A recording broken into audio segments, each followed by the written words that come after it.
Okay, still on the roof. This is sort of looking across the slab. About 33 feet from one side to the other, 33 feet one. And it's sitting on this, what we call our spider beam. That's one of the 10 spokes right there. And then the face of it's for a 4.5 by 4.5 inch pull box for electric. And there's a little bit of wire in that one running from one place to another. They have up to 5 pipes in them. And some places there's actually 2 boxes, one above the other. And that would give a total of 10 pipes that could be redirected from up here. I can't go over there because of the sun. I'm not even sure that this thing's going to come out. You see an orange pipe there that's sticking up? Well, that's supposed to be inside of that beam. But the trouble was when we set up the beam forms, we had to choose which ones we could cover up, which ones we couldn't. So that one's sticking out.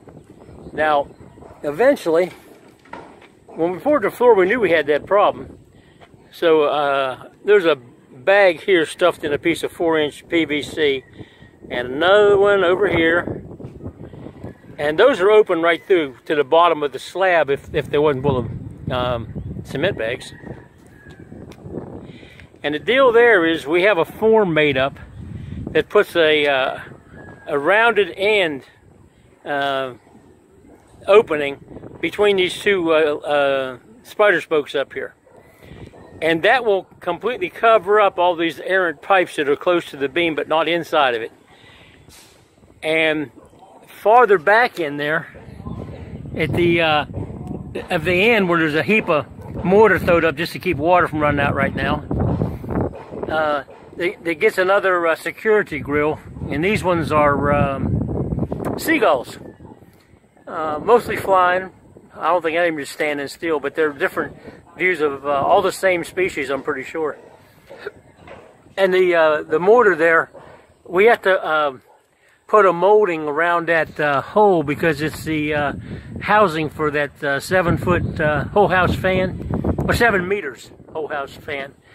And we just didn't want water to run down in there off of this floor when it's blowing a storm up. So we just slapped that up there just to keep water from running down into the building. And it's not really stuck, it's just mortar sitting on top of concrete. So I wouldn't anticipate much trouble changing it out. And we'll probably put that molding in this summer. When we're on vacation in the U.S., they can do that. They like to do things like that. Here's a pipe that almost got into the beam. Not quite. And another one with a few wires. This has got 3 pipes in it. There's all those pipes have to have a wire to someplace or they wouldn't be there. And the one with multiple boxes and 10 pipes, there's only like three of them with wire pulled in them. So there's a whole lot more wire to put. I'm just not sure where it goes. We have an electrical plan. It'll be on there somewhere. And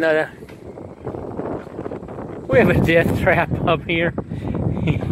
It can't even stand gravity. This is phenolic board that's a year old.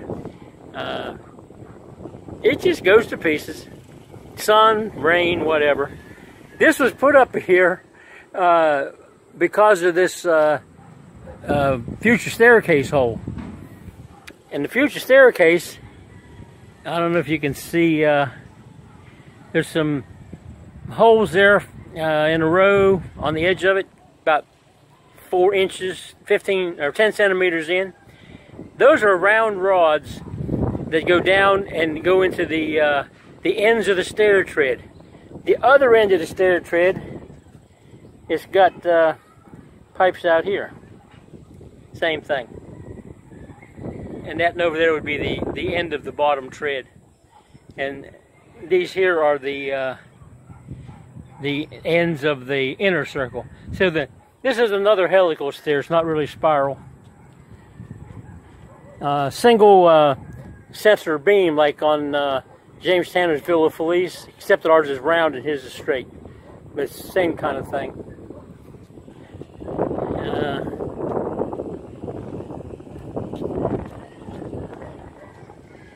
That's reserved for something. I couldn't tell you. Oh, I know what it is.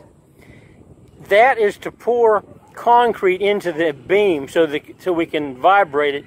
The beam that's going to be the center runner for the stairs, the end of it's right here someplace. So when we pour the concrete in, the top has removable panels in the form, but as we get up close to the ceiling, there's no way to do that. So this flower pot, it'll get a few rebars stuck down in it just to you know, keep the concrete in there because it's tapered. But that'll be the pour point for the last little bit of that central. I guess you call it a stair runner. I don't know. It's got notches on the top.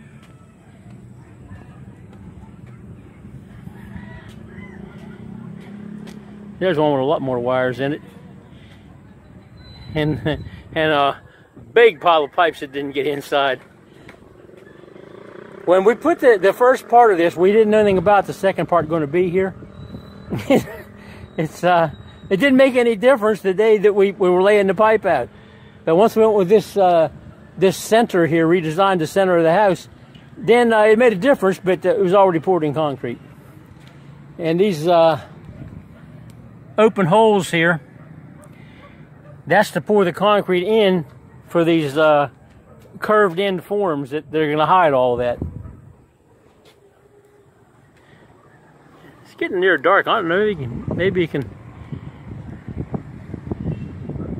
I thought it might be able to see that center far enough back that it would make some sense. Apparently not. Or I just can't find it in the camera. I'm not sure what I'm looking at, but I'm not looking at that. Oh yeah, it's out there. Sort of lined up with the mixer. No wonder I couldn't see it. All the same color. Alright. I don't know if you can see over there in the distance. There's the road curves around over there, and that's a bunch of modern houses been built out here. You know, with flat roofs and those rectangular overhangs on the above the windows. That big thing across the street, that's a cousin's house, second cousin's house, and that girl works on a merchant marine ship. Her husband works on another merchant marine ship, so they spent their first 2 years of pay. They built that house, and their mother lives in it to watch them for it. She has her own house, but I believe she's going to permanently be here in the upstairs, and they're going to be in the downstairs. And shall I call it a curvilinear shape here? That is so that the part I'm standing on can be out from the edge of the roof, because it's a room for the stairwell, and we needed a passageway between the stairwell and the outside of the house, and didn't want the door out there because it's not got shelter. You know, water and stuff could blow in it. So the door went on the other side, and that left us no overhang over here for the windows that's in that sidewall down there. So the overhang went out instead of in. Okay. That's about all I wanted to do up here.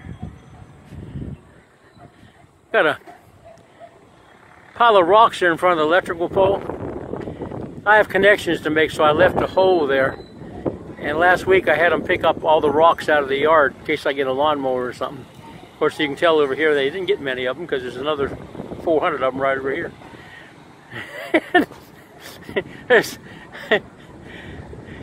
Lord, that's a lot of rocks down here beside it. Anyway, I told them to put them by a banana plant over there. What they did was they filled the hole up that I have to get down into the wire.